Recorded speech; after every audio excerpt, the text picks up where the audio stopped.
Halo Besti Umri, welcome back di FEB Insight, tempat nongkrong virtual anak FEB bukan tentang teori, tapi juga cerita nyata penuh aksi. Lanjut aja nih, kita sambut mahasiswa kita, pemenang karate tingkat nasional. Nah, sebelum kita mulai nih, kita kenalan dulu kali ya Bang. Iya. Boleh kenal namanya, jurusannya, dan juga angkatannya. Perkenalkan sekalian teman-teman, nama saya Zakir Rashid Zaldi, saya dari Prodi Manajemen Bisnis, Rek B kebetulan saya anak malam, itu saya angkatan tahun 2025. Oke, angkatan 2025 ya Bang. Oke. Gini, first reaction Abang nih, dinyatakan juara itu apa? Kayak kaget kah, senang kah, atau gimana nih? Senang pastinya nih Kak. Senang ya? Kaget juga karena kan kebetulan udah lama nggak latihan, jadi karena juara ini hasil yang bagus lah menurut saya. Oke. Kalau boleh tahu, Abang terjun ke dunia karate ini sejak kapan nih? Saya ke dunia karate itu sudah kebetulan lama Kak ya, dari kelas 4 SD. Oh, 4 Iya, SD. dari kecil juga udah karate. Oke. Itu awalnya iseng-iseng kah, atau hobi, atau ada kayak dari keluarga, atau gimana nih? Satu momen sih Kak, karena waktu itu pernah ada insiden gitu kan. Jadi karena ini saya orangnya cengeng dulu, kebetulan orang tua inisiatif dia masukin saya ke bela diri karate ini. Oke. Iya. Kalau reaksi orang tua nih, orang di rumah pas tahu Abang juara itu gimana? Alhamdulillah yang pastinya senang sih Kak. Oke. Dan terus udah, ya bisa dibilang udah biasa. Karena pas tanding pun orang tua nggak datang dia. Jadi karena oke. emang udah sering juga kan. Oh, jadi mulai ngikutin lombanya itu baru dari kuliah atau sebelumnya pernah dari sekolah gitu? Sudah lama, dari kecil. Saya dulu SMP O2SN, SMK O2SN juga provinsi alhamdulillah. Oh, Cuma waktu itu nggak sempat tembus nasional. oke. Kalau untuk lomba nih, kira-kira ke lomba karate itu persiapan apa yang Abang siapin? Kayak latihannya kah atau gimana nih? Yang pastinya Hamin 1 bulan minimal itu Kak, kami harus mulai latihan kan, atau bisa dibilang TC Training Center. Jadi di minimal di Hamin 1 bulan itu kami harus latihan persiapan diri juga. Oh, kayak lebih ke fisik gitu ya? Iya betul, fisik dan mental juga sih lebih tepatnya. Oke. Iya. Kalau misalnya nih, pernah nggak Abang tuh kayak ngerasa di titik capek gitu, kayak udah bosan sama dunia karate nih, kayak apa aku berhenti aja kali ya gitu? Oh pastinya pernah. Ya karena kan saya kebetulan juga lebih sering bisa bahasa di nomor 2 kan lah di karate ini. Kayak misalnya ke kejurnas atau ke jurprof itu saya nggak pernah jadi nomor 1-nya. Itu jadi nomor 2. Di situ saya mikir kayak ini stuck nih. Jadi saya berhenti karate lumayan 2 tahunan.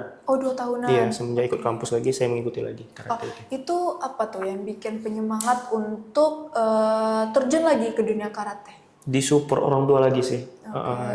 Orang tua kebetulan bilang coba ikutin aja lagi, menantu rezeki di sini lagi kan. Jadi saya mutusin buat ikut lagi. Menurut Abang kayak kunci untuk tampil maksimal ketika mengikuti lomba ada nggak? Yang pasti mental sih Kak. Terus latihan juga, kalau misalnya mental bagus tapi nggak latihan kan sama aja hasilnya bohong nanti. Keduanya memang harus dipersiapin deh. Oke. Kalau ini di dunia karate nih, lawan paling berat itu menurut Abang nih apa? Kalau contoh kayak lawan dari luar atau bisa jadi lawan dari diri kita sendiri nih. Diri kita sendiri sih Kak lebih tepatnya. Karena kan kadang ada di fase malas latihan yang Kakak bilang tadi kan. Jadi kadang kita capek buat latihan gitu, down mental sebelum tanding bahkan. Jadi orang luar nggak berpengaruh lah. Oh, oke. Berarti dari tadi kan kita ngomongin mental ya. Iya. Berarti menurut Abang seberapa penting nih mental itu untuk di dunia karate gitu?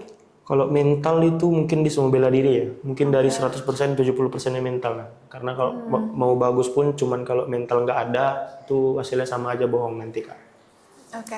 Kalau misalnya nih kan Abang mewakili Fakultas Ekonomi dan Bisnis Universitas Muhammadiyah Riau.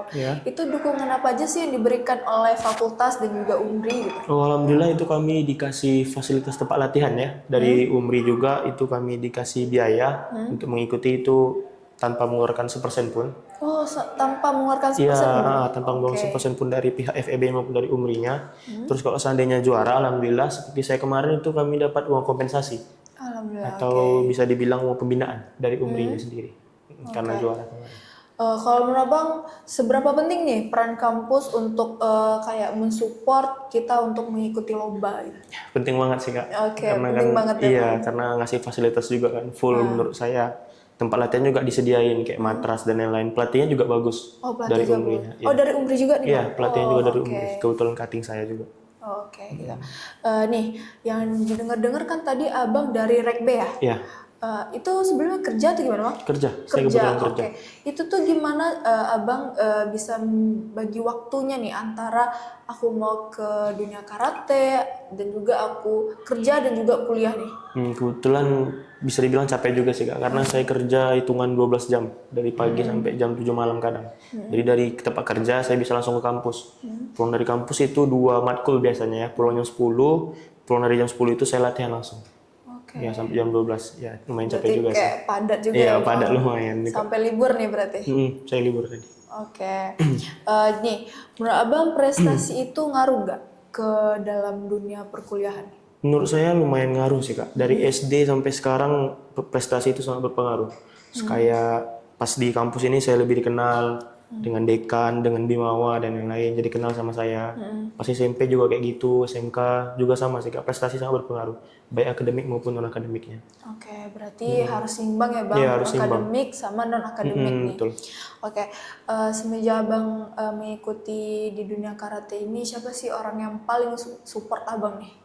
Bunda saya sih Kak. Bunda ya. Iya, pasti ibu lah. Karena beliau yang selalu support, baik menang maupun kalah. Nih, after dari ini nih, ada nggak target abang untuk kedepannya?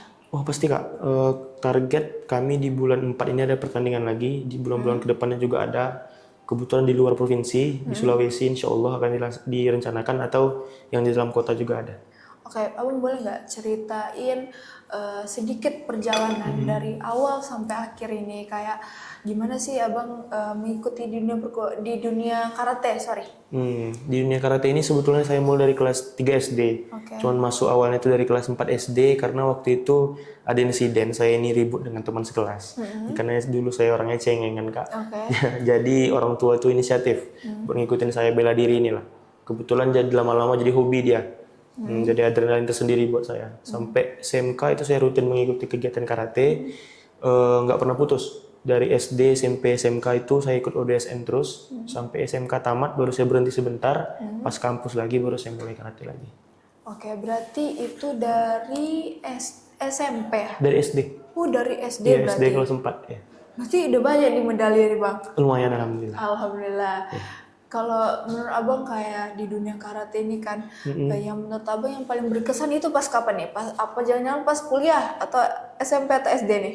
Oh, momen pas itu pas SMK sih menurut saya Kak. Kenapa tuh, boleh diceritain? Karena saya mengikuti O2SN, itu yang paling pertama jauh kan.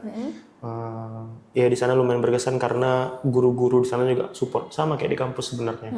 Cuman SMK itu titik balik saya lah untuk mengikuti kegiatan ini kembali. Oke. Selanjutnya ini abang akan mau fokus ke dunia karate aja kah, atau mau fokus di bidang prestasi di bidang lain juga mungkin? Pastinya saya selain non akademik saya juga mengincar prestasi akademik Kak. Oke. Karena kebetulan dari SMP juga memang suka belajar dari dulu. Kebetulan saya juga pelajaran matematika. Dari SMP kebetulan saya SMP ini ada kelas yang namanya kelas unggulan. Jadi pas SMP itu isinya saya di kelas unggulan alhamdulillah. Kelas-kelasnya orang-orang juara alhamdulillah. Terus sampai SMK juga SNBP kemarin peringkat 1 di sekolah. Cuma nggak rezekinya. Jadi saya memutuskan buat kuliah di Umri ini. Pas sampai di Umri saya lagi nyari-nyari beasiswa. Oh gitu. Ada nggak nih Bang tips untuk mereka yang ingin kayak abang nih, kayak di akademik oke, di non akademik juga oke nih? Ada nggak berat tips gitu? Fokus belajar sih sebenarnya Kak. Terus disiplin juga karena gak ada alasan, gak ada waktu lah. Kayak manapun pasti ada waktu buat latihan, buat belajar. Sepertinya saya Rekbe kan. Udah saya malam, kerja saya dari pagi sampai sore. Gak ada alasan saya buat gak latihan. Disiplin lebih tepatnya sih Kak. Disiplin paling tepatnya Bang. Ya benar.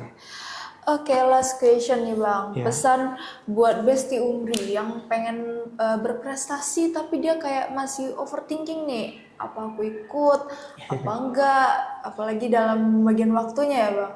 Dah, gimana nih Bang? Sebenarnya pesan tuh saya pikir dicoba aja. Karena kalau kita nyoba terus gagal, itu ada hasilnya. Daripada kita nggak coba, itu kita udah tahu hasilnya gagal. Yang penting dicoba, walaupun gagal, yang penting itu usaha kita sendiri. Oke. Keren banget nih Bang. Makasih ya Bang udah mau hadir di podcast FEB Umbri. Semoga nih Abang makin banyak nih prestasinya untuk membanggakan Umbri ya Bang. Amin Kak. Oke, thank you banget udah mau sharing-sharing ke kita. Dan juga buat Besti Umbri, jangan lupa untuk like, komen, dan juga subscribe. Sampai ketemu di episode selanjutnya. See you!